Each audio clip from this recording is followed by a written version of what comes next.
மாதத்திலும் நாம் தேவனுடைய வார்த்தையை தியானிக்கும்படி நாகூமின் தீர்க்கதரிசியின் புஸ்தகம் 1ஆம் அதிகாரம் 13ஆம் வசனத்தை நாம் வாசிக்கலாம். இப்போதும் நான் உன்மேல் இருக்கிற அவன் நுகத்தை முறித்து உன் கட்டுக்களை அறுப்பேன். மாதத்திலும் தேவன் நமக்கு கொடுக்கிற ஒரு வாக்குத்தத்தத்தின் வசனம், உன் கட்டுகளை அறுப்பேன். அல்லேலூயா. கர்த்தருடைய வசனம் நாகூமின் தீர்க்கதரிசியின் புஸ்தகம் 1 அதிகாரம் 13ஆம் வசனத்தில் இப்படியாய் சொல்கிறது, நான் உங்கள் மேல் இருக்கிற அவன் நுகத்தை முறித்து உன் கட்டுகளை அறுப்பேன். அல்லேலூயா. நுகம் என்பது நம் மேலே வைத்திருக்கிற உலகத்தினுடைய பாரம், பிசாசினுடைய கிரியையாய் காணப்படுகிறது. எழுத்தின்படி இந்த வசனம் யாருக்காக சொல்லப்பட்டது? இஸ்ரவேல் ஜனத்திற்காக. ஆனால் அவன் நுகம் என்று இங்கே சொல்லப்படுகிறது யாருடைய நுகம் என்று சொன்னால், அசிரிய தேசத்தினுடைய நுகம், நினிவே பட்டணத்தினுடைய நுகம். யோனாவின் காலகட்டங்களிலே யோனா நினிவேக்கு விரோதமாய் தீர்க்கதரிசி வசனத்தை அவன் உரைத்தான். ஜனங்கள் மனம் திரும்பினார்கள், நினிவே பட்டணம் காக்கப்பட்டது என்று சொல்லி நாம் யோனாவின் புஸ்தகத்திலே அறிந்திருந்தாலும் அவர்கள் என்றென்றுமாக காக்கப்படவில்லை. நினிவே பட்டணத்தார் மீண்டும் சில வருடங்கள் கடந்தபோது அவர்கள் துன்மார்க்கத்தை மீண்டுமாய் அவர்கள் நடத்தினார்கள். அப்பொழுது நாகூமின் மூலியமாக நினிவேக்கு விரோதமாக உரைக்கப்பட்ட தீர்க்க தரிசனத்தின் வசனங்களை நாம் இந்த புஸ்தகத்திலே காண்கிறோம். அல்லேலூயா. அப்போ இந்த நினிவேக்கு யாருக்கு விரோதமாக இருந்தான்? இஸ்ரவேல் ஜனத்துக்கு விரோதமாக இருந்தான். அப்போ நினிவேனுடைய அசீரியர்களுடைய நுகம் இஸ்ரவேல் தேச மேலே காணப்பட்டிருந்தது. ஆகவேதான் தேவன் சொல்லுகிறார், இப்பொழுதும் நான் உன்மேல் இருக்கிற அவன் நுகத்தை, நினிவேயின் நுகத்தை, அசிரியர்களுடைய நுகத்தை, சத்துருடைய நுகத்தை, பிசாசின் வல்லமைக்குரிய நுகத்தை உன்மேலே இருந்து நான் முறித்து உன் கட்டுகளை அறுப்பேன். அல்லேலூயா. கர்த்தருடைய நாமத்துக்கு மகிமை உண்டாவதாக. கர்த்தருடைய பிள்ளைகளே, தேவன் நமக்கு அநேக வாக்குத்தத்தங்களை தேவன் கொடுக்கிறார். கடந்த மாதத்திலும் நீ பழுகி பெருகுவாய் என்று தேவன் ஒரு வாக்குத்தத்தத்தை கொடுத்தார். ஆனால் வாக்குத்தத்தத்தை கேட்பதினாலே அந்த வாக்குத்தத்தம் நிறைவேறிவிடுமா? வாக்குத்தத்தத்தை கவனிப்பதினாலே அந்த வாக்குத்தத்தம் நம்முடைய வாழ்க்கையில வந்து விடுமா என்று கேட்டான்னு சொன்னா, கேட்பதினாலே அல்ல, அந்த வாக்குத்தத்தத்தை உறுதியாய் பற்றி கொள்கிறதுனாலையும் அதை வைத்து செபிக்கிறதுனால தான் அந்த ஆசீர்வாதத்தினுடைய காரியங்கள் நம் மேலே கடந்து வரும். மாதந்தோறும் வாக்குத்தத்தத்தின் வசனங்களை கேட்கிறோம், ஆனால் அதை வைத்து நாம் செபிக்கிறோமா என்பது மிகவும் முக்கியம். இரண்டாவது, நாம் கட்டளைகளிலே காணப்படுவோமானால் அந்த வாக்குத்தத்தத்தின் வசனங்கள் நம்ம வாழ்க்கையில நிறைவேற முடியாது. அப்படியானால் ஒரு மனுஷன் விடுதலையாக இருக்கும்போது தான் அந்த வாக்குத்தத்தத்தினுடைய வசனங்கள், காரியங்கள் அவன் வாழ்க்கையிலே ஆசீர்வாதமாய் மாறுகிறதை காண முடியும். கற்றல இருக்கிற ஒரு மனுஷன் என்ன முயற்சி செய்து உழைத்தாலும் உழைப்பினுடைய பலனை அவர்களாலே காண முடியாமல் போய்விடுகிறது. அல்லேலூயா. அப்படியானால் தேவனுடைய ஆசீர்வாதத்தை மகிமையும் ஒருவன் சுதந்திரித்துக் கொள்ள வேண்டுமானால் அவன் கட்டுகள் இல்லாமல் விடுதலையாய் இருக்கத்தக்க நிலைக்குள்ளாய் காணப்பட வேண்டும். அல்லேலூயா. இஸ்ரவேல் தேசத்தை கர்த்தர் ஆசீர்வதிப்பேன்னு சொன்னார். இப்பொழுதும் நினிவேயின் பட்டணம், அசிரியர்களின் பட்டணம் அவர்களை ஆளுகை செய்து கொண்டு இருக்கின்றன. இப்ப பாருங்க, இவர்கள் அடிமை, அந்த தேசம் அடிமைப்பட்டு இருக்கிறது. இப்ப கர்த்தர் இஸ்ரவேல் தேசத்தையே ஆசீர்வதிக்கிறார்னு வச்சுக்கோங்களேன். இஸ்ரவேலர்கள் விதைக்கிறார்கள், விதைக்கும் போது 100% பலனை பெறுகிறார்கள். அந்த 100% பலன் எங்கே போகும்? இஸ்ரவேலுக்கு வருமா, இல்லை அசிரியர்களுக்கு கப்பம் கட்டுவாங்களா? அல்லேலூயா. ஒரு தேசம் அடிமைப்பட்டிருந்தா அதனுடைய பலன் யாருக்கு போகும்னு சொன்னா அசீரியர்களுக்கு தான் போகும். அல்லேலூயா. ஏன்? இவர்கள் அசீரியருடைய கட்டுகளிலே இருக்கிறார்கள். இவர்கள் ஆசீர்வாதத்தை பெற்றாலும் இந்த ஆசீர்வாதம் யாருக்கு தான் போகும்னு சொன்னா அசீரியர்களுக்கு தான் கடந்து போகும். அல்லேலூயா. கிதியோன் அவன் என்ன செய்தான்? பேர்ச்சப்பழங்களை அரைக்கிற இடத்துல அரைத்து கொண்டு இருந்தான். எப்பொழுது? இருட்டோடு அவன் செய்தான். ஏன்? தேசம் மீதியானியர் கையில் அடிமையாக இருக்குது. வெளிச்சத்தில் அவன் செய்து கொண்டிருந்தான். அவர்கள் வந்து அதை எடுத்துக்கொண்டு போய் விடுவார்கள். அப்படியானால் இஸ்ரவேலர்கள் ஆசீர்வதிக்கப்பட்டாலும் அதில் என்ன இல்லைன்னா பிரயோஜனம் இல்லை, அதனுடைய பலன் அவங்க கிட்ட வராது. அல்லேலூயா. அப்படிதான் பிசாசினாலே கட்டப்பட்டவர்கள் அவர்கள் உழைத்தாலும் பலனை அவர்கள் கரங்களிலே பெற்றாலும் அதை அவர்களுக்கு பயன்படுத்தாதபடி வேற இடங்களுக்கு பிரிந்து செல்லும். அல்லேலூயா. மருத்துவத்திற்கு, அவர்களுக்கு விரும்பாத இடங்களுக்கு, அதிகமான வட்டிக்கு, இப்படியாக அவைகள் பிரிந்து போய்கிட்டே இருக்கும். அல்லேலூயா. வேத வசனத்தை சொல்லுறது பொத்தலான பைகளிலே போடுகிற வருமானங்களை போல இருக்குமா. அல்லேலூயா. உழைத்து உழைத்து அந்த பையில் போடுவீங்க, அந்த பையில் கீழே என்ன இருக்குது? பொத்தல் இருக்குது. அது இந்த பக்கம் போய் அந்த பக்கம் வெளியே வந்துக்கிட்டே இருக்கும். அப்புறம் நம்ம யோசிப்போம், நான் என்னதான் உழைச்சாலும் அதனோட பலனை நான் பார்க்க முடியவில்லையே என்று யோசித்து கொண்டு இருக்கக்கூடும். அப்படியானால் கட்டிலிருந்து விடுதலையானாதான் கர்த்தரே ஆசீர்வதிக்க விரும்பினாலும் அந்த ஆசீர்வாதத்தினுடைய பலனை நம்மளால பெற முடியும். அல்லேலூயா. ஆகவே தான் இந்த மாதத்தில் கர்த்தர் நமக்கு ஒரு வாக்குத்தத்தத்தை கொடுக்கிறார். உன்மேல் இருக்கிற அவன் முகத்தை முறித்து உன் கட்டுகளை நான் அவிழ்த்து விடுவேன். எப்படியான கட்டுகள்? 5 விதமான காரியங்களை நாம் தியானிக்கலாம். ஏசாயா தீர்க்கதரிசியின் புஸ்தகம் 59ஆம் அதிகாரம் முதல் 2 வசனத்தை நாம் வாசிக்கலாம். இதோ ரட்சிக்க கூடாதபடிக்கு கர்த்தருடைய கை குறுகி போகவும் இல்லை, கேட்க கூடாதபடிக்கு அவருடைய செவி மந்தமாகவும் இல்லை. உங்கள் அக்கிரமங்களே உங்களுக்கும் உங்கள் தேவனுக்கும் நடுவாக பிரிவினை உண்டாக்குகிறது. உங்கள் பாவங்களே அவர் உங்களுக்கு செவி கூடாதபடிக்கு அவருடைய முகத்தை உங்களுக்கு மறைக்கிறது. அல்லேலூயா. அங்கே 2 காரியத்தை ஒப்புமையாய் சொல்லுகிறதை எங்களுக்கு பாருங்க. முதல் காரியம், ரட்சிக்க கூடாதபடி கர்த்தருடைய கரங்கள் குறுகி போகவில்லை, கேட்க கூடாதபடிக்கு அவருடைய செவிகள் மந்தமாகவும் இல்லை. அப்படின்னா நம்ம செபிக்கிற செபத்திற்குடைய பலன் நம்ம ஏன் இன்னும் வரல? நம்ம யோசித்து கொண்டே இருக்கிறோம், ஆண்டவரே நான் செபிக்கிறேன், நான் போராடுகிறேன், நான் எல்லாத்தையும் உழைத்து எல்லாத்தையும் செய்தாலும் அந்த செபத்தினுடைய பலன் என் கையில் நான் வராதபடி காணப்படுகிறது என்று யோசித்தா கர்த்தர் சொல்லுகிறான், உன் செபம் என் இடத்துல கேட்கக்கூடாதபடிக்கு என் காதுகள் மந்தமாகவில்லை. ஆனால் என்ன பிரச்சனை இருக்குதுன்னா உன்னிடத்துல இருக்கிற பாவத்தினுடைய காரியங்கள். அல்லேலூயா. உன்னுடைய அக்கிரமத்தினுடைய காரியங்கள். உங்கள் அக்கிரமங்களே உங்களுக்கும் உங்கள் தேவனுக்கும் நடுவாக பிரிவினை உண்டாக்குகிறது. உங்கள் பாவங்களே அவர் உங்களுக்கு செவி கொடாதபடிக்கு அவருடைய முகத்தை உங்களுக்கு மறைத்து வைக்கின்றார். தேவனுக்கு வல்லமை குறுகி போகவில்லை, ஆசீர்வதிக்கிற கரங்கள் குறுகி போகவில்லை, ஜபத்தை கேட்கிற செவிகள் மந்தமாகவில்லை. ஆனால் பிரச்சனை எங்க இருக்குதுன்னா நம்மளிடத்திலே கிரியை செய்கிற பாவத்தினுடைய கிரிகளின் பலத்தினாலே நம்மளுடைய ஜபத்திற்கான பதிலை நம்மளால் பெற்றுக்கொள்ள முடியவில்லை. அப்பொழுது ஆசீர்வாதத்துக்கு தடை என்பது பாவத்தினாலே உண்டாகிற கட்டுகள். அல்லேலூயா. நீங்கள் யோவான் சுவிசேஷத்தின் புஸ்தகம் 8ஆம் அதிகாரம் 34ஆம் வசனத்திலே ஆண்டவர் இயேசு சொல்லுகிறார்,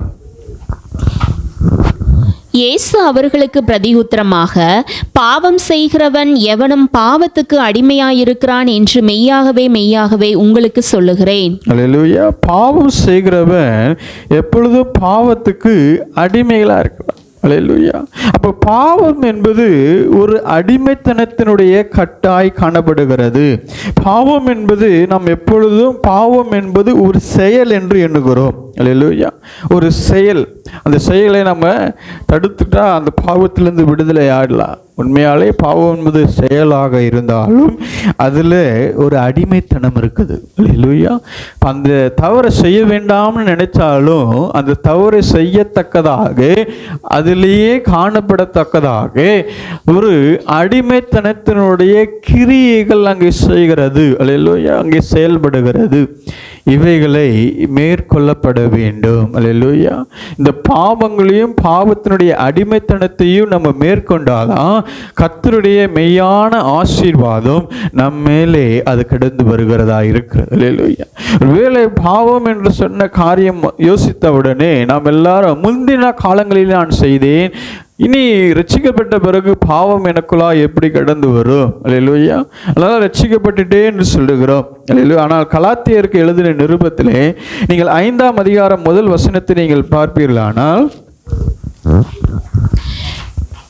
ஆனபடியினாலே நீங்கள் மறுபடியும் அடிமைத்தனத்தின் நுகத்துக்கு உட்படாமல் கிறிஸ்து நமக்கு உண்டாக்கின சுயாதீன நிலைமையிலே நிலை கொண்டிருங்கள். அல்லேலூயா. அங்கே என்ன வாய்ப்பு உள்ளதா? 5ஆம் அதிகாரம் 1 வசனத்தில் பாருங்க, நீங்கள் மறுபடியும் அடிமைத்தனத்தின் நுகத்துக்குட்படாதபடிக்கு. அப்படியானால் என்ன அர்த்தம்? மீண்டும் வந்த அடிமைத்தனத்துக்கு போவதற்கு எல்லா வாய்ப்புகளுமே உண்டு. அல்லேலூயா. ஒரு தவறை நம்ம செய்கிறோம், அதை திருத்தி கொள்ளுகிறோம், கர்த்தரிடத்தில் ஒப்புரவாடுகிறோம். ஆனால் அதே தவிர மீண்டும் செய்து திரும்பியும் அந்த பாவத்திலே அகப்படுவதற்கு எல்லா வாய்ப்புகளும் உண்டு. அல்லேலூயா. அவர் என்ன சொல்கிறார்? அப்படி அகப்படாதபடிக்கு கிறிஸ்து நமக்கு உண்டாக்கின சுயாதீனம், அப்படின்னா விடுதலையின் நிலை. விடுதலையின் நிலை, அதில் நிலைமையிலே நிலை கொண்டிருங்கள். அப்படின்னா என்ன அர்த்தம்? நம்ம தான் நிலை கொள்ள வேண்டும். அல்லேலூயா. அந்த பாவத்தை மேற்கொண்டு அதில் நிலை கொள்ள வேண்டிய அவசியம் அது நம்முடைய கரத்தில் இருக்குது. அல்லேலூயா. பாவத்தினுடைய கட்டுனாலே நமக்கு என்ன வரும்னா ஆசீர்வாதம் தடைபடும். பாவம் என்பது ஒரு அடிமைத்தனம். இந்த பாவத்தினுடைய காரியம் நான் விளக்க வேண்டிய அவசியம் இல்லை. ஒவ்வொருவருக்கும் ஒவ்வொரு நிலையான ஒரு காரியம்.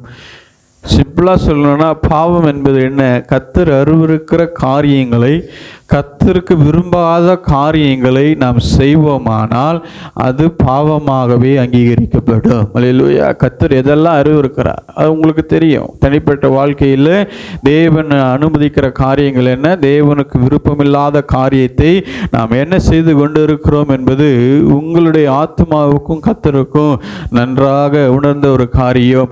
அவைகள் தான் நமக்கு ஆசீர்வாதம் வரக்கூடாதபடிக்கு தடையாக காணப்படுகிறது. சங்கீதங்களின் புஸ்தகம் 66ஆம் சங்கீதம் 18ஆம் வசனத்தை பார்ப்பீர்களானால், என் இருதயத்தில் அக்கிரம சிந்தை கொண்டிருந்தனே, ஆனால் ஆண்டவர் எனக்கு செவி கொடார். அல்லேலூயா. என்னுடைய இருதயங்களிலே அக்கிரம சிந்தை நான் கொண்டிருப்பேனானால் கர்த்தர் எனக்கு செவி கொடார். அல்லேலூயா. அது அக்கிரமான சிந்தை. அல்லேலூயா. நான் கர்த்தருடைய பிள்ளைகளாக இருப்போம், ஆனால் என்ன சிந்தை இருக்குன்னா, பிற நமக்கு விரோதமாக எழும்பினவர்கள் அவர்கள் வீழ்த்தப்பட வேண்டும் என்ற சிந்தை இருக்கும். எனக்கு விரோதமாக பேசினையா, உன்னுடைய அழிவை நான் பார்ப்பேன் பாரு. அல்லேலூயா. எனக்கு விரோதமான கிரியை செய்தியா, உன்னுடைய அழிவினுடைய காரியத்தை நான் காணுவேன் என்று சொல்லுகிற காரியம் இது என்னது? இது அக்கிரமமான சிந்தை தான். கர்த்தர் அருவருக்கிறதான சிந்தை. தேவனுடைய பிள்ளைகளிடத்தில் பொறாமையும் உண்டு. அல்லேலூயா. பிறருடைய ஆசீர்வாதத்தை பார்த்து, பிறருடைய உயர்வை பார்த்து, பிறருடைய வீட்டில் இருக்கிற உபகரணங்களை பார்த்து, பிறருடைய ஆசீர்வாதம் எவ்வளவா இருக்கிறது பார்த்து, கர்த்தர் இவ்விதமாக என்னை ஆசீர்வதிக்க வேண்டும் என்று செபிப்பவர்களும் உண்டு. ஆனால் என்ன உண்டு? பொறாமையும் உண்டு. அல்லேலூயா. அவனுக்கு தேவன் கொடுத்துட்டாரு, நான் எப்படியாவது அதை நான் எனதாக்கி கொள்ள வேண்டும், இல்லை அதே பொருள் எனக்கு வேண்டும். அவங்க ஐஃபோன் வச்சிருக்கிறாங்க, அதே பொருள் எனக்கு வேண்டும். அல்லேலூயா. ஒரு முறை ஒரு தேவனுடைய ஊழியனுக்கு ஆண்டவர் ஒரு இலவசமாக ஒரு கார் கொடுத்தாராம். அல்லேலூயா. அப்போ அந்த காரை பெற்றவுடனே அவர் மகிழ்ச்சியாக பயன்படுத்தியிருந்தார். ஒரு முறை ஒரு ஊழியர் கூடுகையில் சொன்னார், கர்த்தர் எனக்கு இலவசமாக ஒரு கார் கொடுத்துருக்கிறாரு அப்படின்னு சொன்னார். இப்போ இந்த காரை கேட்ட உடனே, இந்த செய்தியை கேட்ட உடனே இன்னொரு ஊழியக்காரருக்கு அவருக்கு மட்டும்தான் ஆண்டவர் கொடுப்பாரான்னு சொல்லி அவரு உபவாசம் போட்டார். ஆண்டவரே, எனக்கு நீர் ஒரு காரை கொடுத்தாக வேண்டும் என்று சொல்லி உபவாசம் போட்டு செபித்தாராம். அநேக நாளாக அந்த செபத்துக்கு பதில் வராமலே இருந்தது. அப்பொழுது அவர் கேட்டாராம், ஆண்டவரே, அந்த ஊழியனுக்கு மாத்திரம் கொடுத்தீங்களே, நீங்கள் ஏன் எனக்கு இனாமா கொடுக்கக்கூடாதுன்னு சொல்லி. அல்லேலூயா. அப்பொழுது கர்த்தர் அந்த ஊழியத்தில் வெளிப்பட்டாரா, அந்த ஊழியனுக்கு நான் பணத்தை அல்ல காரை கொடுத்தேன், உனக்கு காரை அல்ல அதை வாங்கத்தக்க பணத்தை கொடுத்தேன்னார். அல்லேலூயா. ஒவ்வொருவனுக்கும் ஒரு ஒரு அளவுகோலிலே தேவன் கொடுத்துருக்கிறார். ஆனால் பிறருக்கு வந்த ஆசீர்வாதத்தை பார்த்த உடனே கர்த்தர் அதே மாதிரி தான் எனக்கு வேணும்னு சேர்க்கறது தான். அது என்னது?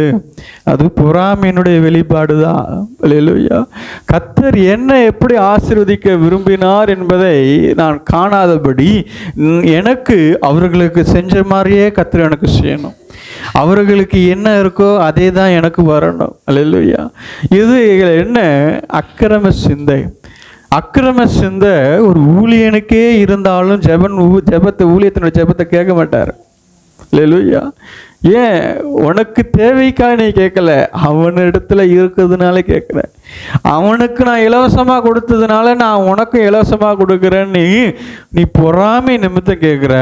அதற்கு என்ன இல்லை, வாய்ப்பு இல்லை. அக்கிரம சிந்தை இருதயத்தில் இருக்குமானால் கர்த்தருடைய ஆசீர்வாதம் நமக்கு வராது.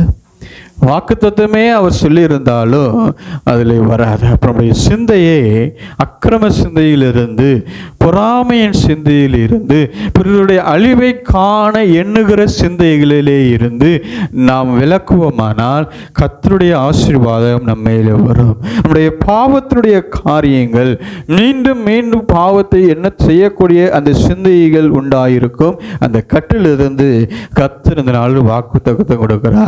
அந்த கட்டை பிசாசினாலே உண்டாகிற கட்டு, அந்த கட்டிலிருந்து நான் உன்னை விடுதலை ஆக்குவேன். இரண்டாவதாக கலாத்தியருக்கு எழுதின நிருபம் 3ஆம் அதிகாரம் 10ஆம் வசனத்தை வாசிக்கிற போது, நியாயப்பிரமாணத்தின் கிரியைக்காரராகிய யாவரும் சாபத்துக்கு உட்பட்டிருக்கிறார்கள். நியாயப்பிரமாண புஸ்தகத்தில் எழுதப்பட்டவைகள் எல்லாம் செய்யத்தக்கதாக அவைகளில் நிலைத்திராதவன் எவனோ அவன் சபிக்கப்பட்டவன் என்று எழுதியிருக்கிறதே. அல்லேலூயா. 13ஆம் வசனம், மரத்திலே தூக்கப்பட்ட எவனும் சபிக்கப்பட்டவன் என்று எழுதியிருக்கிறபடி கிறிஸ்து நமக்காக சாபமாகி நியாயப்பிரமாணத்தின் சாபத்திற்கு நம்மை நீங்களாக்கி மீட்டு கொண்டார். அல்லேலூயா. சாபத்தினாலே வருகிற கட்டுகள். இரண்டாவது, சாபத்தினாலே உண்டாகிற கட்டுகள். 10ஆம் வசனத்தில் நம்ம பார்த்தோம், நியாயப்பிரமாண புஸ்தகத்தில் எழுதப்பட்டவைகள் எல்லாம் செய்யத்தக்கதாக அவைகளில் நிலைத்திராதவன், நிலைத்திருக்கவில்லை என்று சொன்னால் அங்கே என்ன வரும்?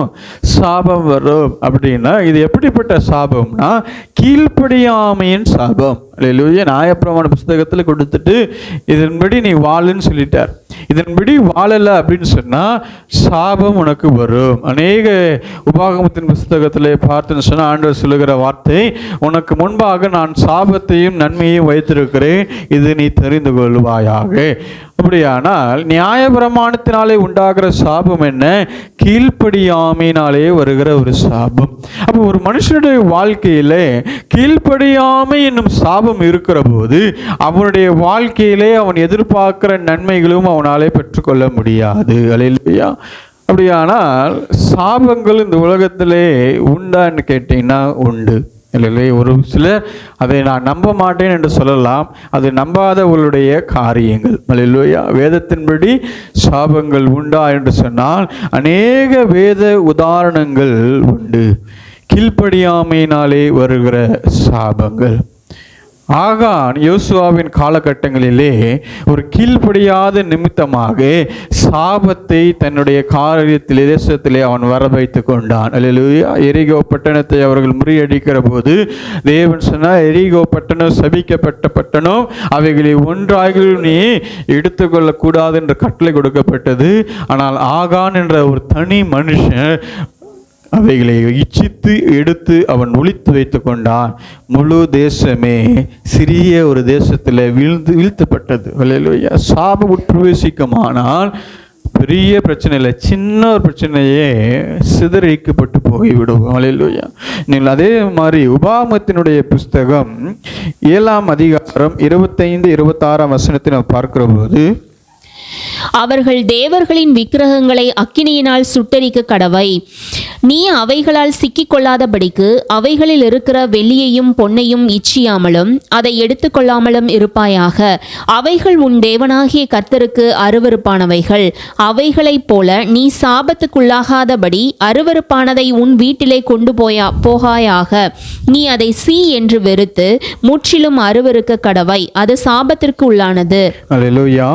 நீ கர்த்தர் முறியடிக்க போடுகிற அந்த தேசத்தினுடைய காரியங்களிலே, அந்த தேவர்களுக்கு உண்டாயிருக்கிற கிரியைகளிலிருந்து, அந்த எச்சங்களாய் இருக்கிற காரியத்தை நீ உன் வீட்டுக்குள் கொண்டு வராதே. அல்லேலூயா. நீ சாபத்துக்குட்படாதபடி அருவருப்பானதை உன் வீட்டிலே கொண்டு போயாக. அல்லேலூயா. அப்படியானால் வீட்டில் என்ன பொருள் இருக்குது என்பதை குறித்து கர்த்தர் கவனமாக இருக்கிறார். அல்லேலூயா. அந்த நாட்களிலே என்ன நாட்கள்? டென்ட்டில் வாழ்ந்தாங்க.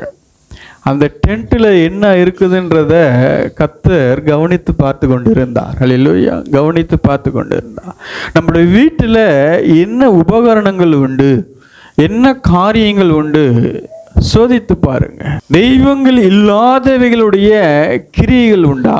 தெய்வங்கள் என்று நம்பப்பட்டதான சொரூபங்கள் உண்டா? எனக்கு நம்பிக்கை இல்லைங்க, அவைகள்லாம் பொம்மைன்னு நம்புகிறேன், ஆனால் வீட்டில் இருக்கட்டும் நான் வைத்திருக்கிறேன்னு சொன்னால் அது நிமித்தமாக ஒரு சாபம் வரும். அது எப்படிப்பட்ட சாபத்தினுடைய கிரியைகள்னா கீழ்ப்படியாமையின் சாபம். ஏன்னா வேத வசனத்தில் கர்த்தர் நமக்கு எழுதி கொடுத்துட்டா, இவைகள் உன் வீட்டில் இருக்கக்கூடாதுன்னு சொல்லிட்டா. ஆனாலும் பரவாயில்ல, அது ஒரு ஓரமாக இருந்துக்கோன்னு சொன்னால் அது என்னது? கீழ்ப்படியாமையினுடைய சாபம். ஒரு சிலர் எனக்காக வைத்திருக்கவில்லை, நான் அவர்களுக்காக வைத்திருக்கிறேன், இந்த மனுஷர்களுக்காக வைத்திருக்கிறேன் என்று சொல்லி நாம் காரணங்கள், அநேக காரணங்கள் சொல்லலாம். ஆனால் ஆகானுக்கு காரணங்கள் சொல்ல வாய்ப்பே கிடையாது. அல்லேலூயா. அது அவனுக்கு முன்பாக சாபமாக எண்ணப்பட்டது. கர்த்தர் தெளிவாக சொல்லுவோம், வீட்டில் என்ன இருக்குதுன்னு சொல்லி ஆராய்ந்து பாருங்கள், ஆராய்ந்து பாருங்கள். விக்கிரகங்களுக்கு ஒப்பா இருக்கிற காரியங்கள், மனுஷனுக்கு ஒப்பா இருக்கக்கூடிய காரியங்கள், கர்த்தர் எது வைக்கிறார் எதை வைக்க வேண்டாம் என்று சொல்லி அதில் கர்த்தர் திட்டமும் தெளிவுமாய் இருக்கிற ஒரு காரியங்கள் உண்டு. அல்லேலூயா. இவைகள் எல்லாம் வேதத்தின் காரியங்களாகவும் இருக்கின்றன, அனுபவத்தினுடைய காரியங்களாகவும் காணப்படுகின்றன. அல்லேலூயா. ஒரு முறை பள்ளி முடிக்கிற போது ஃபேர்வெல் டே வைப்பாங்க. ஃபேர்வெல் டே வைக்கும்போது எல்லாருக்கும் மாணவர்களுக்கு ஒரு கிஃப்ட் கொடுப்பாங்க. அப்படி அந்த கிஃப்ட் கொடுக்கும்போது எனக்கு ஒரு அழகான ஒரு சின்னதாக ஒரு கரடி பொம்மை ஒன்று கொடுத்துருந்தாங்க. அது ஒரு அழகாக இருந்தது. அது கவரில் இருந்து வெளியே எடுத்தால் பெருசாகும், ஆனால் நான் அப்படியே கவரில் எதுவும் மாட்டி வைத்திருந்தேன். அது 1-2 ஆண்டுகள் அங்கே இருந்தது. ஆனால் தாயார் ஒரு முறை உபவாசத்தை ஜெபித்து கொண்டு இருக்கும்போது கர்த்தர் உன் வீட்டை சுத்திகரிக்கும்படி நடந்து போச்சுனார். அப்படி நடந்து போகிற போது என் அறையில் இருக்கிற அந்த குறிப்பிட்ட பொம்மையை காமித்து இதை நீ அப்புறப்படுத்துன்னு அவங்களுக்கு ஆண்டவர் சொன்னபோது அதை அவர்கள் அப்புறப்படுத்தினார்கள். அப்புறப்படுத்தின பிறகுதான் என்கிட்ட சொன்னாங்க, இந்த மாதிரி கர்த்தர் சொன்னார், நான் அப்புறப்படுத்தி விட்டேன். அல்லேலூயா. கர்த்தர் பாருங்க, நம்ம வீட்டில் என்ன இருக்குதுன்னு சொல்லி அது உத்து கவனித்து பார்க்கலாம். ஒரு முறை இமானுவேல் அப்படிதான் உடம்பு சரியாமல் ஹாஸ்பிட்டலில் அட்மிட் ஆகியிருந்தான். அட்மிட்டாக இருக்கும்போது தொடர்ந்து அந்த சரீரத்தினுடைய போராட்டங்கள் இருந்து கொண்டே இருந்தது. அப்போது தொடர்ந்து ஏன் ஆண்டவரை இப்படிப்பட்ட காரியங்கள் வந்தது என்று சொல்லி செபத்தில் இருக்கிற போது அப்பொழுதும் கர்த்தர் வீட்டில் இருந்த ஒரு காரியத்தை வெளிப்படுத்தினார். அப்போ என்ன வீட்டில் இருந்ததுன்னு சொன்னால், அவன் விளையாடுவதற்கு அந்த ஒரு குதிரை பொம்மை வாங்கிட்டு வந்து வச்சுருந்தான். அது அசீசா மாதிரி ஆடும் இல்லையா, சின்ன பசங்க உட்காந்து ஆடுகிற போது. அப்போது ஆண்டதை வெளிப்படுத்தினா அது என்ன சாயலிலே இருக்கிறது என்று கவனித்து பாருன்னு சொன்னபோது ஆண்டவர் சொன்னால் அதை அப்புறப்படுத்துன்னு சொன்ன. அது போய் எடுத்துட்டு போய் குப்பை தொட்டில் போட்டதுக்கு அப்புறம் தான் வீட்டுக்கு வெளியே போய் போட்டதுக்கு அப்புறம் தான் அவன் சுகமாகி வீட்டுக்கே வந்தான். இவைகளினாலே கர்த்தர் அருவருக்கிற காரியங்கள் வீட்டில் இருக்குமானால் அதனாலே பின் விளைவுகளும் உண்டு. அப்படிதான் கர்த்தர் இடத்துல சொன்னா, இந்த உலகத்தில் இருக்கிற உயிர் வாழுகிற அதனுடைய அச்சு அசலாய் செய்யப்படுகிற எதுவுமே உங்கள் வீட்டில் இருக்கக்கூடாது. உலகத்தில் உயிர் வாழுகிறது குதிரை இருக்கு இல்லையா? அப்போ குதிரைக்கு ஒத்ததான காரியங்கள் செயலாகவோ பொம்மைகளாகவோ வடிவங்களாகவோ நம்ம வீட்டில் இருக்கக்கூடாது. மனுஷனுக்கு தத்ரூபமான பொம்மைகள்லாம் உண்டு. அவைகளினா வீட்டில் இருந்தால் அதில் வீட்டினுடைய கிரிகள் பின்தொடரும். அல்லேலூயா. அப்படியானால் வீட்டிலே நாம் பயன்படுத்துகிற பொருள்களை குறித்து நாம் ஜாக்கிரதையாக இருக்க வேண்டும். நமக்கு அதில் விசுவாசம் இல்லாமல் இருக்கலாம், இதனால் வந்துடுமா அப்படின்னு. ஆனால் அதனுடைய தாக்கம் உங்கள் வாழ்க்கையில் இருக்கிறதை காண்பீர்கள். எப்பொழுது அதை வெளிப்படும்னா, தேவ சமூகத்தில் பிரச்சனைன்னு ஒன்று வந்ததுக்கப்புறம் தேவ சமூகத்தில் போராடும் போது அப்போ சொல்வார், இதை நீ தூக்கி என்ன பண்ணு, வெளியே வச்சிரு அப்படின்னு சொல்லுவார். அல்லேலூயா. நல்லா கவனித்தீங்கன்னா, யாக்கோபு தன்னுடைய மாமனார் வீட்டை விட்டு புறப்படுகிற போது அவன் மிகவும் அதிகமாய் நேசித்த மனைவி அவளோட கூட யாக்கோபுக்கு நல்ல ஒரு சிறந்த ஒரு வெகுமானங்களை கொண்டு வந்தாள். இல்லையா?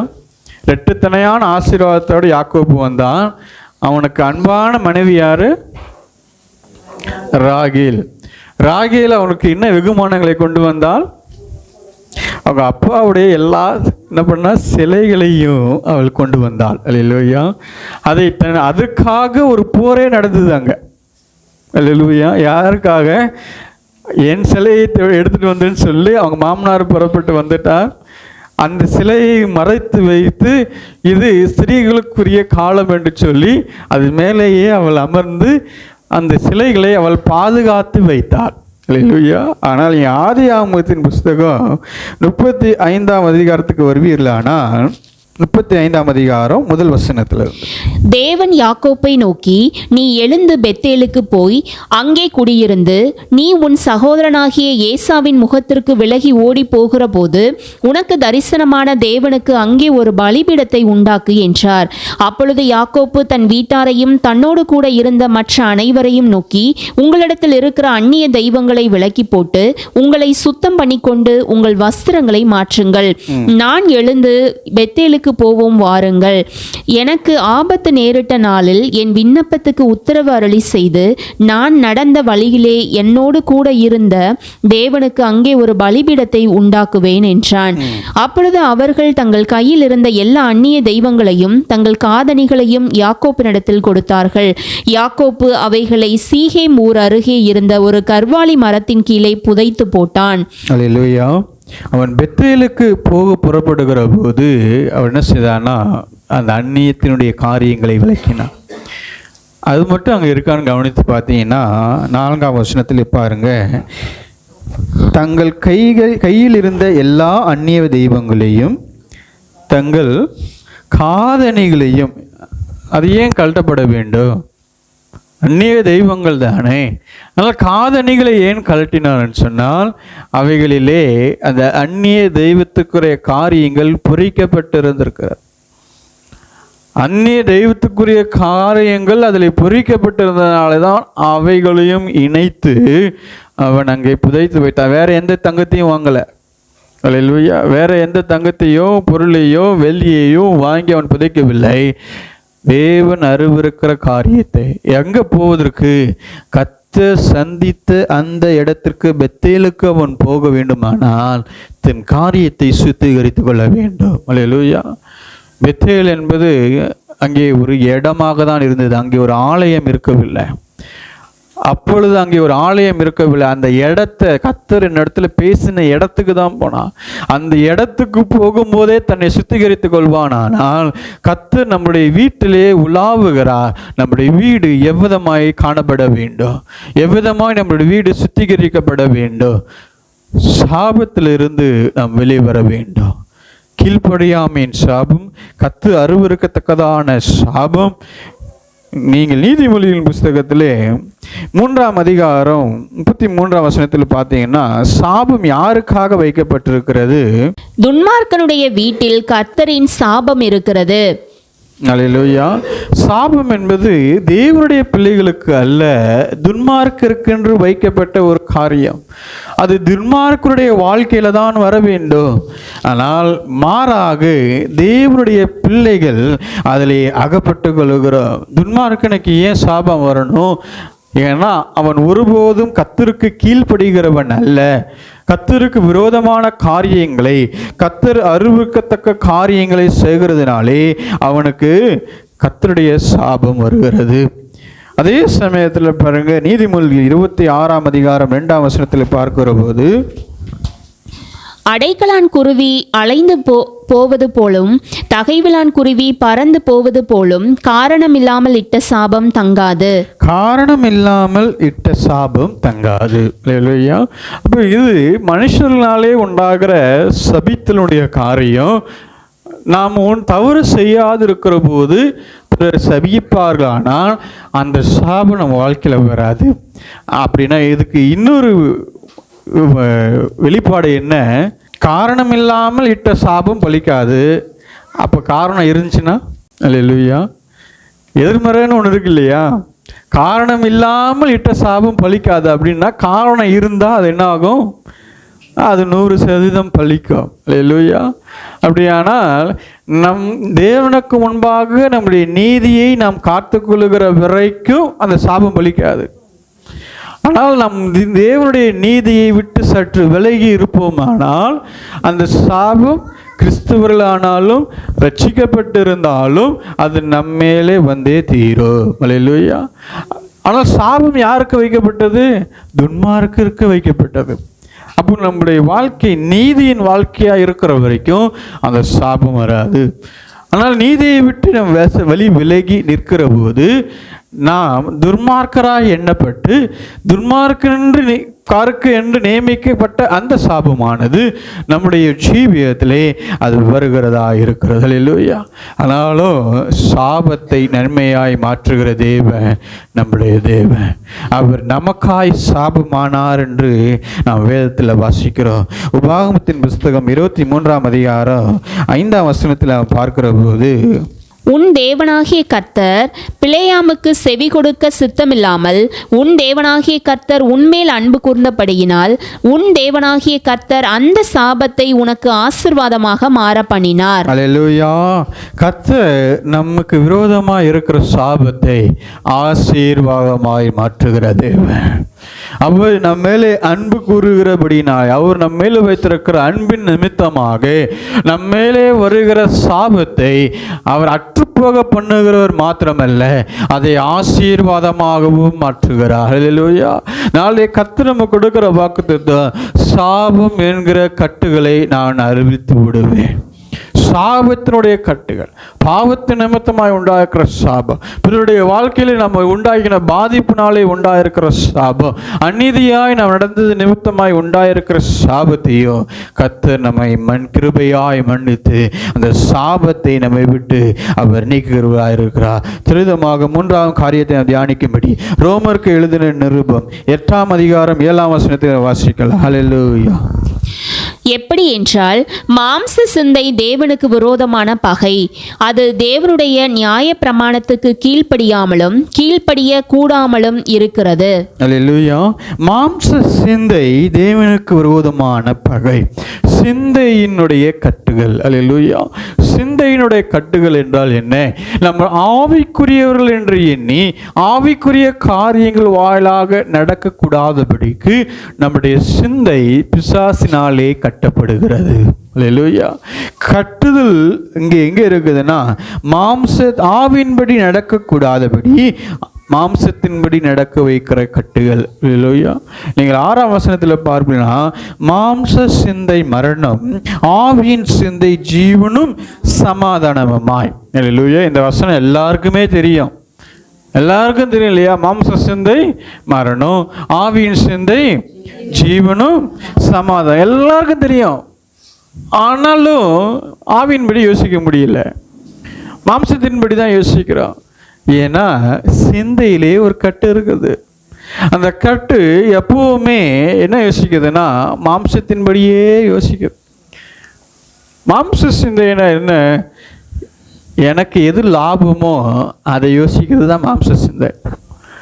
மாம்ச சிந்தை எப்பொழுதும் தனக்கான லாப நஷ்டத்தை நோக்கியே காணப்படும். அல்லேலூயா. எதில் எனக்கு லாபம், எதில் எனக்கு நன்மை இருக்குது, எப்படி செய்தால் எனக்கு மாத்திரம் நன்மை வரும், மற்றவங்களுக்கு தீமை வந்தால் எனக்கு பிரச்சனை கிடையாது, எதில் எனக்கு மாத்திரம் நன்மை வருமோ அதை நான் செய்ய நினைப்பது தான் மாம்சத்தின் சிந்தை.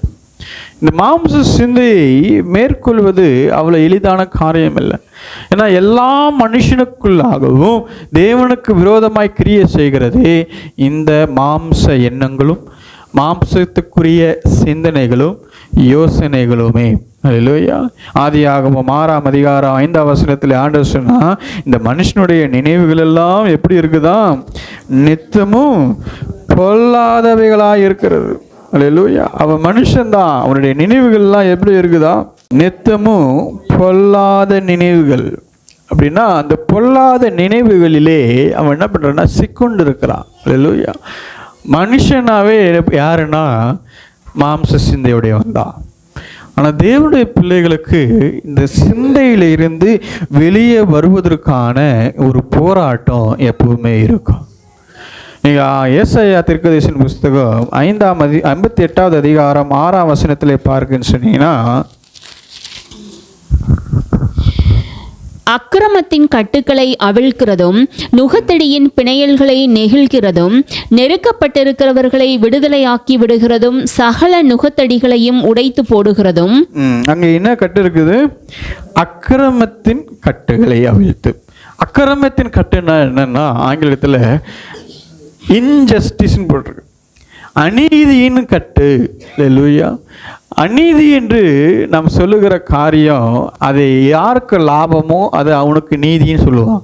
அல்லேலூயா. யார் அதை நடப்பிக்கிறாங்களோ அவர்களுக்கு அது நீதி. ஆனால் பொதுவான அறிவிலே அது அநீதியாக இருக்கும். இதுதான் நான் சொன்னேன், தனக்கென்று யோசிக்கிற எண்ணத்துடையவர்கள். அதுதான் அக்கிரமத்தினுடைய கட்டு. எனக்கு எதெல்லாம் லாபம் தருமோ, பிறர் அதில் நஷ்டமானாலும் பரவாயில்ல, நான் அதை தீவிரித்து போய் செய்து அது எனதாக்கி கொள்ளுகிற ஒரு நிலை இருக்கு இல்லையா? அதுதான் அந்த அக்கிரமத்தின் கட்டு. அந்த அக்கிரமத்தின் கட்டிலிருந்து வெளியே வந்தாதான் அந்த சிந்தை தேவனுடைய சிந்தையாய் மாற முடியும்.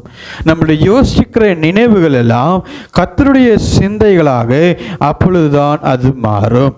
52ஆம் அதிகாரம் ஏசாயாவின் புஸ்தகம் 2ஆம் அதிகாரத்தை வசனத்தை வாசிக்கிற போது, தூசியை உதறிவிட்டு எழுந்திரு, எருசலேமே வீற்றிரு, சிறைப்பட்டு போன சீயோன் குமாரத்தியே, உன் கழுத்தில் உள்ள கட்டுக்களை அவிழ்த்து விடு. என்ன கட்டு? உன் கழுத்தில் ஒரு கட்டு இருக்குதான். அல்லேலூயா. கழுத்தில் ஒரு கட்டு. அது நாங்கள் கழுத்தில் ஒரு கட்டு, அதுதான் நுகம். நுகம்னா என்னன்னா, இந்த மாடு உழுகிற மாட்டின் மேலே அந்த முதுகு மேலே வைக்கிறாங்களே அதையா அந்த கட்டை. அந்த கட்டையை வைத்தா தான் மாடு வைத்து உழுக முடியும். அதுக்கு பேர் தான் நுகம். இல்லையா? அந்த நுகம் இருந்தால் அந்த வெயிட் இருக்கிற வரைக்கும் மாடு என்ன பண்ணாதுன்னா அண்ணாண்டு பார்க்காது, கீழே குனிந்தே பார்த்து கொண்டு இருக்கும். அதனுடைய காரியங்கள் நிலத்தின் மேலே காணப்படும். அதுக்கு தான் அந்த நுகத்தை வைக்கிறாங்க. ஆண்டவர் ஏன் இந்த நுகத்தை பயன்படுத்தி ஒரு ஊமையாக சொல்லுகிறாருன்னா, அந்த நுகம் இருக்கிற வரைக்கும் உனக்கு என்ன இல்லைன்னா விடுதலை கிடையாது. அந்த கழுத்தில் மேலே ஒரு நுகம் இருக்கிற வரைக்கும் நீ விரும்பினதை செய்யாதபடி அந்த நுகத்தினுடைய காரியத்தையே நம்ம செய்து கொண்டு இருப்போம். அல்லேலூயா. அப்போ இந்த நுகம் என்பது ஒரு அடிமைத்தனத்தினுடைய வாழ்க்கையை குறிக்கிறது. இன்றைக்கு அடிமைத்தனத்தினுடைய காரியத்தில் முக்கியமான பங்கு எதுனா, நம்ம வைத்திருக்கிற மொபைல் ஃபோனு முக்கியமான பங்கு வைத்திருக்குது. நம்முடைய சிந்தைகளை வேற எங்கேயும் சிதற விடாமல் 1 மணி நேரம், 2 மணி நேரம், 3 மணி நேரம் டைம் போகிறதே தெரியாது. இல்லையா? நேரம் போவதே தெரியாதபடி அதுலேயே மூழ்கி இருக்குதுன்னா அது ஒரு கட்டு. அந்த கட்டு என்ன செய்யாதுன்னா உங்களை வேறு வேலை செய்ய விடவே விடாது. நீங்கள் அதுக்கு என்ன ஆவீங்கன்னா அடிமைகளாக ஆவீங்க. அந்த மெசேஜ் சத்தத்துக்கு அடுத்த வேலை செய்ய முடியாது. அது என்ன மெசேஜ்னு பார்க்குற வரைக்கும் உங்களை மனம் அங்கே போராடிக்கிட்டே இருக்கும். நல்லா கவனித்து பாருங்கள். நீங்கள் நல்லா செபித்து கொண்டு இருக்கும்போது இப்போ இங்கேன்னு வர அந்த சத்தம், அது என்னன்னு பார்த்துட்டு தான் அடுத்து நீங்கள் ஜெபம் பண்ணவே ஆரம்பிப்பீங்க. அது ஒன்றுத்துக்குமே பிரயோஜனம் இல்லாத ஒரு மெசேஜ் இருந்திருக்கும், கம்பெனிக்கார மெசேஜாக இருந்திருக்கும். ஆனால் அந்த ஜெபத்தை ஒரு நிமிஷம் பாஸ் பண்ணிவிட்டு அது என்னன்னு பார்த்தா தான் ஒரு திருப்தி, ஒரு சந்தோஷம். அது என்னதுன்னா ஒரு நுகம், கழுத்தின் மேலே இருக்கிற நுகம், வேற எந்த காரியத்தின் மேலேயும் சிந்த போகாதபடிக்கு அதில் கூர்ந்து கவனித்து கொண்டு இருக்கிற சிந்தை. அது ஒரு கட்டு. கணவன் வீட்டுக்கு வராரா, கவனிக்கவே மாட்டாங்க. வீட்டுக்கு வாங்கன்னு கேட்க மாட்டாங்க. அவர் வாட்டுக்கு போவார், அவர் எல்லாத்தையும் செய்வார். இவங்க அமைதியாக ஃபோன் பார்த்துக்கிட்டே இருப்பாங்க. மனைவி இப்படி போவாங்க, கண்டுக்காம ஃபோன் பார்த்துக்கிட்டே இருப்பாங்க.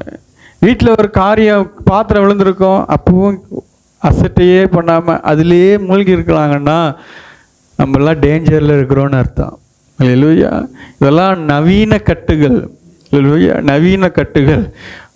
அலைபேசி நமக்கு தேவைதான், ஆனால் அலைபேசிக்கு நம்ம தேவையா, நமக்கு அலைபேசி தேவையா என்பதை நம்ம தான் முயற்சி யோசித்து பார்க்க வேண்டும்.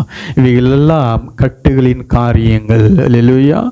அப்போது இப்படிப்பட்ட கட்டுகள் என்ன பண்ணோன்னா தடைகளை உண்டு பண்ணோம். ஜெபத்துக்கு தடையாய் வரும்.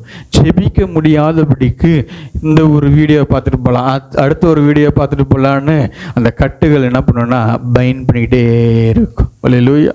ஒரு சில பேருக்கு நாடகத்தினுடைய கட்டுகள் உண்டு. என்னதான் ஜெப நேரம் வந்தாலும் அந்த நேரத்துக்கு முன்னாடி முடிச்சிருவாங்க. அல்லேலூயா. ஒரு சில பேர்லாம் எத்தனை மணிக்கு ஜெபிக்க உட்காந்தாலும் அந்த நாடகத்துக்கு முன்னாடி டைமில் அவங்களுடைய அலாரம் கரெக்டாக வேலை செஞ்சிடும். ஜெபத்தை முடித்த உடனே அந்த நாடகத்தை பார்த்தே தீர வேண்டும்.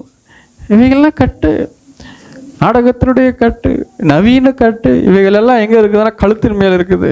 இவைகள்லாம் இருக்கிற வரைக்கும் ஆசீர்வாதம் வர முடியாது.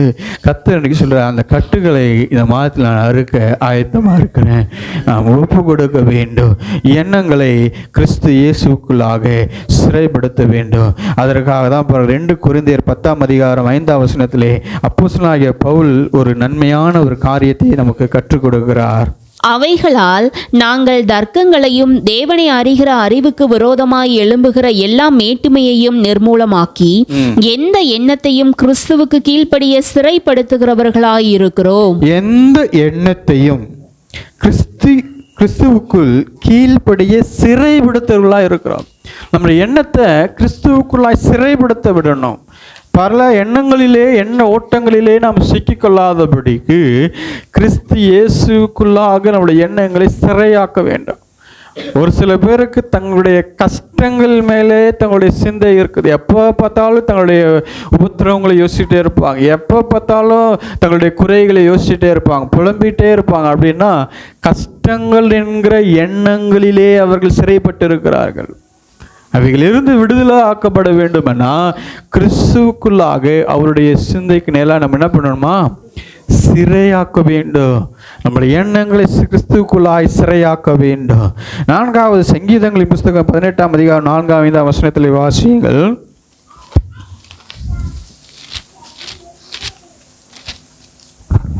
மரண கட்டுக்கள் என்னை சுற்றி கொண்டது, துர்ச்சன பிரவாகம் என்னை பயப்படுத்தினது, பாதாள கட்டுக்கள் என்னை சூழ்ந்து கொண்டது, மரண கண்ணிகள் என்மேல் விழுந்தது. அல்லேலூயா. மரண கட்டுகள், பாதாளத்தினுடைய கட்டுகள். அல்லேலூயா. மரண பயத்தினுடைய காரியங்களினாலே அநேகர் சிக்குண்டு கொள்ளுகிறோம். அல்லேலூயா. ஒரு தேவனுடைய ஊழியர், மூத்தவர், 68 வயதுன்னு வைத்துக் கொள்ளுங்களேன். அவர் எதுக்கு பயப்படுறாருன்னா, எப்போ அவங்க அப்பா 68 வயதில் மரித்து விட்டார், அவங்களுடைய தாயார் 68 வயதில் மரித்து விட்டார். இப்பொழுது அவருக்கு 68 வயது ஆகிவிட்டது. இப்போ எப்பெல்லாம் அந்த வயதினுடைய பேச்சு வருதோ அப்பெல்லாம் சோர்வாயிடுவாராம். அல்லேலூயா. ஏன், என் தகப்பனார் 68 வயதில் மரித்து விட்டார்கள், என் தாயார் 68 வயதில் மரித்து விட்டார்கள், நானும் அவ்விதமாய் மரித்து விடுவேனோ என்று அவருக்குள்ளாக என்ன இருக்குன்னா பயம் இருக்குதா. அல்லேலூயா. பயம் வந்துட்டாலே, மரண பயம் வந்துட்டாலே எந்த வசனமும் மனசுக்கு வராது. அல்லேலூயா. தேவனுடைய ஊழியர் தானே அவர். 35 வருடங்களுக்கு மேலே ஊழியராக இருக்கிறாராம். ஆனால் என்ன இருக்குதா? மரண கட்டினுடைய பயம் இருக்கு. அவருக்கு என்ன இல்லை, என்ன விசுவாசம் அவர்களை உந்தவில்லை.